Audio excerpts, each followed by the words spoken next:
That's right, these are my top 5 flowering shrubs for the month of May. Hooray! One of which you may have never heard of before, and it's an absolute beauty. We'll discuss that one at number 5.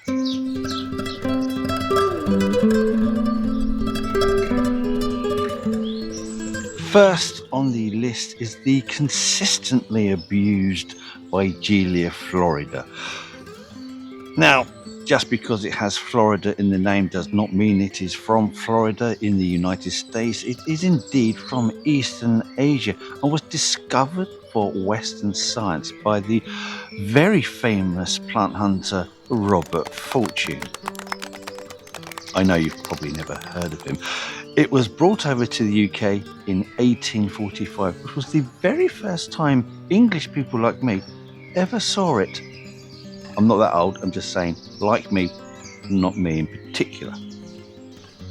I particularly like the variegated form, which has a Royal Horticultural Society's Award of Garden Merit. And that's important because this means it's been trialled and proven to be robust, free-flowering, disease-resistant and easy to find in your local garden centres.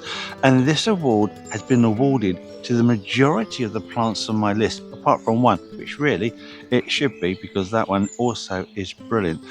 Let's continue about Weigela, Florida. Just how do you grow it? And why is it abused so much? Well, this plant is almost as tough as it can get. You can place it in either a exposed or shelter position. You can plant it in full sun or semi-shade. It will be quite happy in a range of soils, whether they be acidic, alkaline or neutral. So long as it's well drained and regularly moist, it's absolutely bulletproof. And cold tolerance, this can take temperatures down to between -15 and -20 degrees Celsius. It's an absolutely brilliant plant. No wonder this one received its award of garden merit. Bravo! Yes, I mentioned that Weigela are often abused, and this is due to pruning. For some, I accept they do have quite a messy looking habit, but I actually quite like it. I don't mind that at all.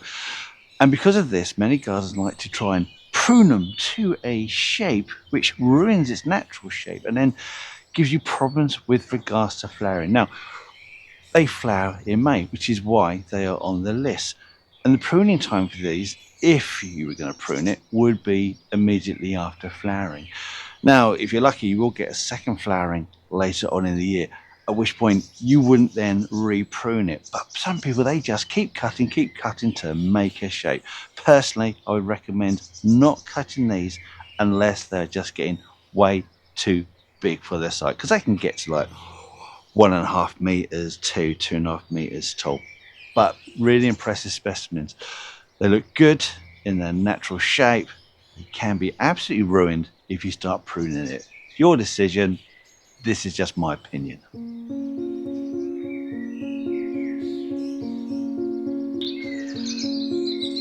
Next on the list are your Californian lilacs from the genus Ceanothus. Now, these are a group of evergreen and deciduous plants from throughout the entire continent of North America. Oh, say can you see? And are probably the least cold hardy plants on my list. Although despite that, they are still quite happy to go down to between -5 and -10 degrees Celsius, which on the Royal Horticultural Society's list of cold hardiness, that makes it properly hardy. There are quite a number of cultivars of Ceanothus that have the Award of Garden Merit. I particularly like Pudgett's Blue and Concha because I really like the dark blue flowers against the dark blue foliage. Plant them in a sunny shelter position in a well-drained soil. And once they're established, they can be quite drought tolerant if you have periods of drought like we tend to experience here in the UK. They're not particularly fussed about the soil type, whether it be acidic, alkaline or neutral. And to be honest with you, what else out there shrub-wise is going to give you such a stunning display of blue, proper blue flowers?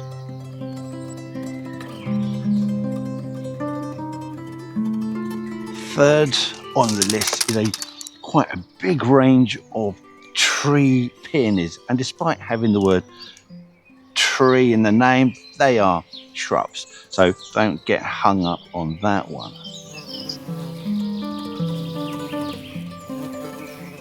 They have been revered and cultivated in China for at least 1,000 years, probably two, who knows, historians, and are cold hardy down to between -10 and -15 degrees Celsius. There are approximately 11,000 cultivars, many of which also have the Royal Horticultural Society's Award of God and Merit. Yeah, I'm holding the camera with the other hand. In particular, one of the most favourite popular here in the UK is one known as High Noon, and this would be an absolutely stunning variety if it wasn't for the fact that it's yellow.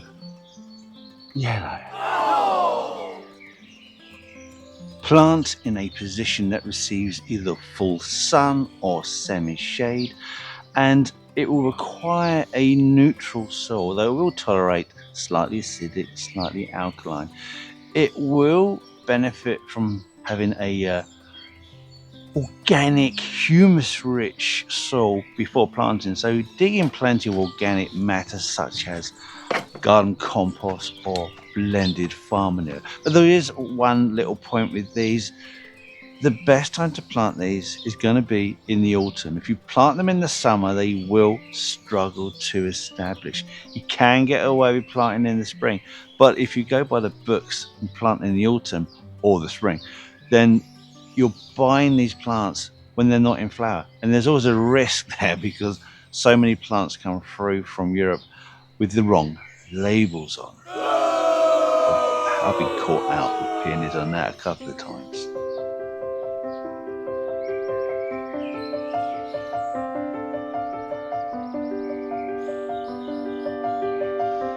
At position number 4, we have the only plant on the list that does not have an award of garden merit. And it is surprising because this also is an absolutely stunning flowering plant. And again, it's abused like the Weigela, as we mentioned before, because of people pruning it at the wrong time, which, if you want to know, is immediately after flowering. It is the Deutzia scabra Plena, and it's a native to Japan, and it has these absolutely gorgeous, completely full, these wonderful white blooms. Fantastic plant. You don't see it in flower very often for the reason I just mentioned, people pruning it at the wrong time of year. Plant it in full sun to semi-shade in any well-drained, permanently moist soil, and it's proven to be extremely hardy, taking temperatures down to between -10 to -15 degrees Celsius.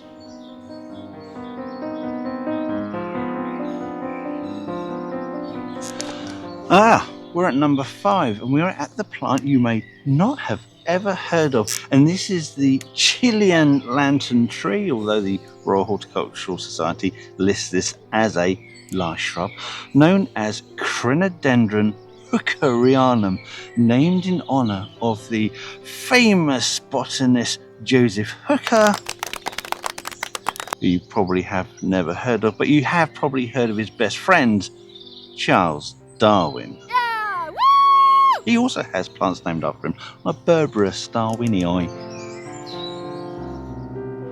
So it is a large evergreen shrub / tree, grows somewhere between 4 and 8 meters tall, so really is quite tree-like, and native to Chile, as mentioned in the common name, where it's often found grown in streams in humid, shady places. The reason why it's made it to my list is all down to those wonderful crimson lantern-shaped blooms that look amazing on the backdrop of that dark, glossy leaves. Now, if you are considering planting it in your garden, it will take full sun to semi-shade here in the UK, but it will require an acidic soil and also a soil that is permanently moist yet well drained. The trick with these is to make sure that the roots are kept shady and cool. Despite its exotic features, this plant is really quite cold hardy, going down to temperatures below -5 to -10 degrees Celsius. So it is an absolutely excellent choice for growing here in the UK with all our rain, with all our cold cover, with our awful wet cold winters.